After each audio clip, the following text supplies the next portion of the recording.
Welcome to Karma's Harvest. What if the very scent you used to deceive the world became a beacon for your own destruction? Julian Vane believed that every human being was a puppet, and he had found the strings in the form of a small, gold-rimmed glass bottle.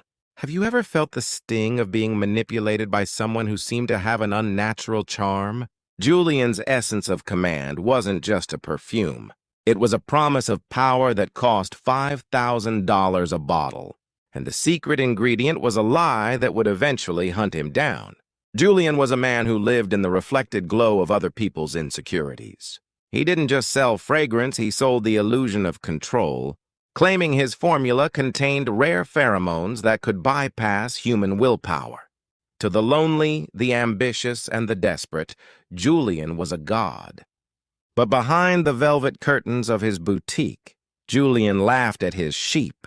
The liquid inside those bottles wasn't a miracle of chemistry. It was a volatile, synthetic musk he'd bought in bulk from a failing research lab, a compound designed not to attract humans, but to trigger primal aggressive instincts in the wild. He didn't care about the science. He only cared that it smelled exotic and stayed on the skin for days. One of his victims was a young woman named Elena, who spent her entire inheritance on Julian's VIP treatment to save her failing career. When the perfume failed to work during a crucial meeting and instead made her co-workers feel inexplicably uneasy and hostile, she returned to Julian sobbing. Julian didn't offer a refund, he offered a sneer. The scent requires a strong soul to lead it, he told her. Perhaps the fault isn't in the bottle, but in you. He watched her walk away in tears, her life savings in his pocket, and felt nothing but the rush of his own perceived superiority. To celebrate his record-breaking quarter, Julian organized an exclusive, late-night gala at a private estate that bordered the city's largest open-air safari park. He wanted to show off his wealth in the most literal sense.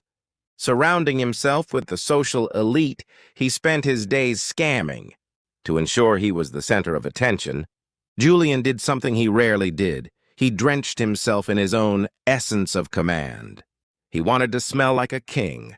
As the moon rose over the estate, the atmosphere changed. It wasn't the humans who were responding to Julian's arrival. A mile away, behind the reinforced fences of the safari park, the night air carried a message. To the lions and tigers in the darkness, that scent didn't mean authority, it meant a territorial challenge. It meant a rival predator, or perhaps a uniquely pungent prey. The animals, usually calm at night, began to pace. A low, rhythmic growling started to echo through the valley, a sound that the gala guests mistook for the distant rumble of a storm.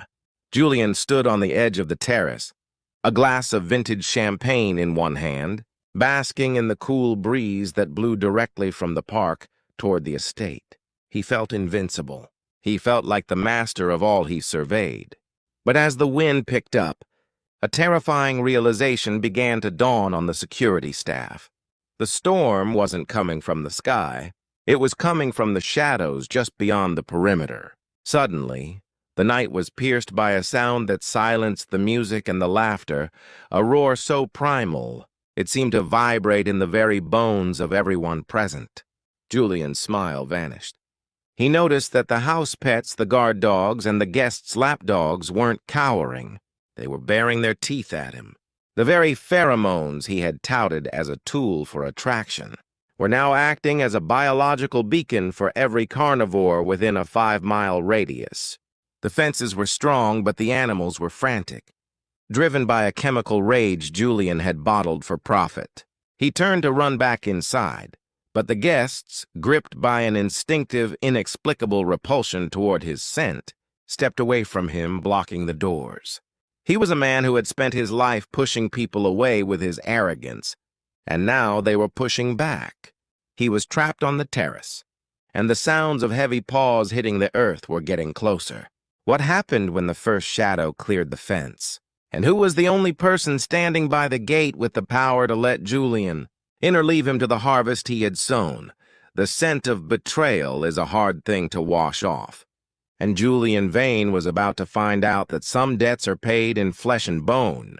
The night is just beginning, and the predators are hungry for more than just an apology. Make sure you're subscribed and have your notifications turned on, because part 2 of The Predator's Scent is coming sooner than you think. You won't want to miss the moment the hunter becomes the hunted.